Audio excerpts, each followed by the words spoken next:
din sila dahil nga may pending legal memo. Kasama dito, kaya sila pinatago ulit dahil nabigay na ang pending legal memo sa mga CAR ukol sa transfers of shares of stock sa Palms Resort sa Philinvest Alabang.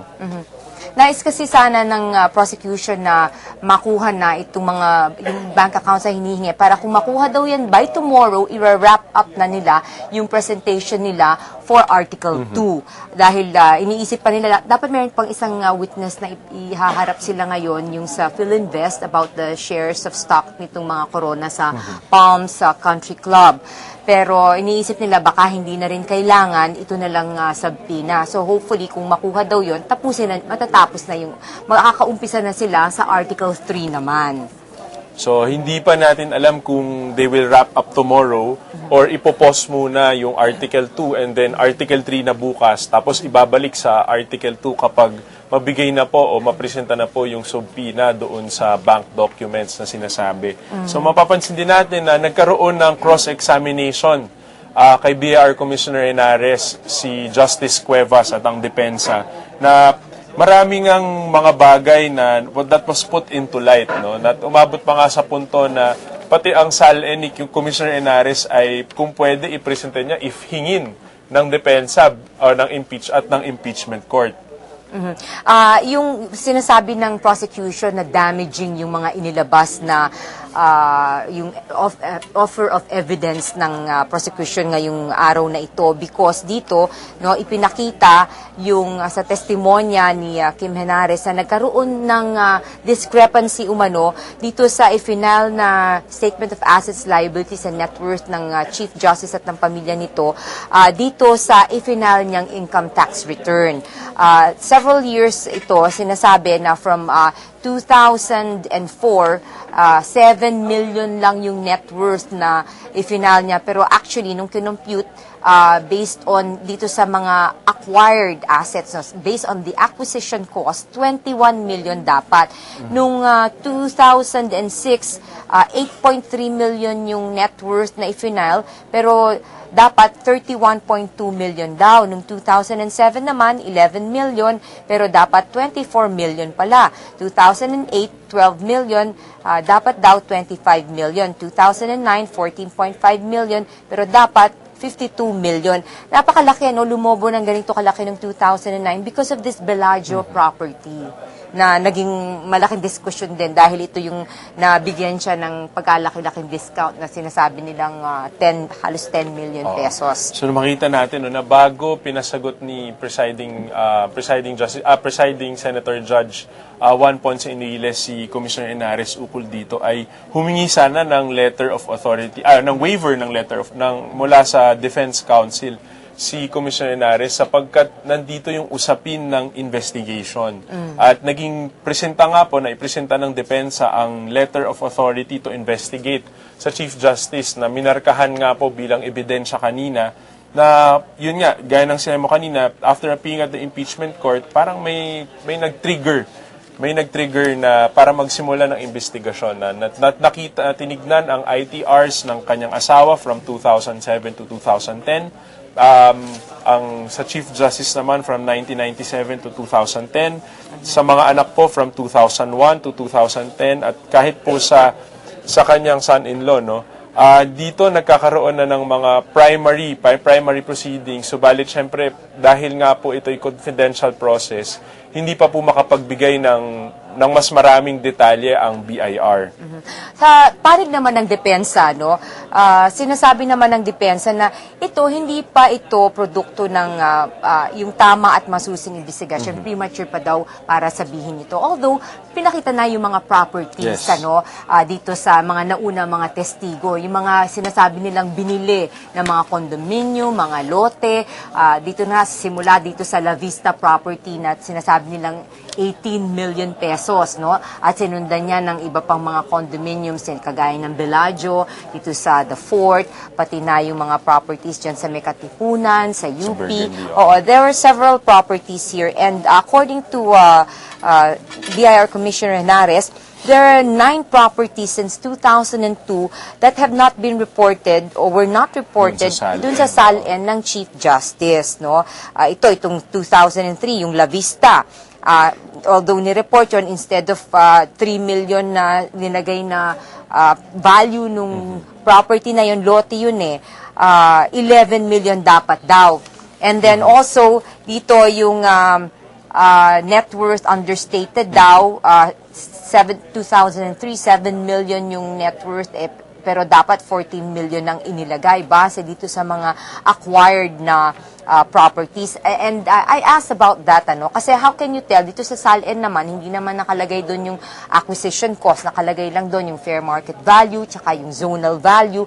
Blanco kasi yung acquisition cost. Pero according to BIR Commissioner Henares, they based it on yung car, no? At tsaka yung mga titulo, yung mga dokumento na nagpapakita kung magkano binili itong mga properties na ito. And from there, they made the computation. At kasama nga rin nga doon sa assertion ni Commissioner Reyes kanina that the SALN did not show the 9 properties or the property in Marikina, gaya ng pagdeklara nila kanina. At naging usapin din nga po kung ano ba talaga yung halaga ng pagfa-file ng correct SALN at kung pwede ba itong maamendahan ayon sa batas. At naging opinion ni Commissioner Henares na sabi niya, you filed your SALN under oath, di ba? At useless na kung i-edit mo. And in-interview natin sa kanya, sabi niya, the Chief Justice is the standard.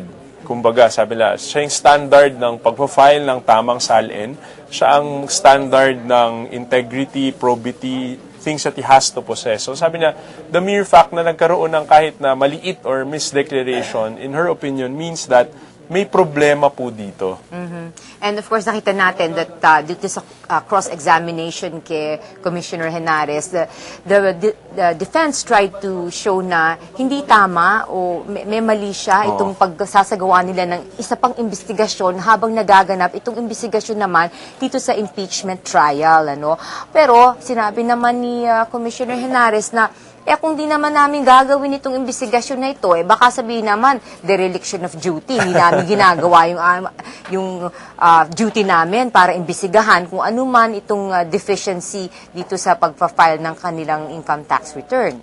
So at syempre, sabi rin nga na, as Commissioner Henares pointed out, na nagkaroon ng mga discrepancies doon sa SALN, sinabi niya na kaya na-trigger ito ay nung nakita niya ang SALN ng Chief Justice dun sa unang araw na kanyang pag-testify. At ang nagpakita nga sa kanya dun sa briefing room ay miyembro ng media. So ito ay nag-udyok. At di ba na-point out ni Prosecutor Lim kanina nga, itong pinakitang SALN, kung pareho ba siya doon sa marked evidence na pinisinta ni Enriqueta Vidal.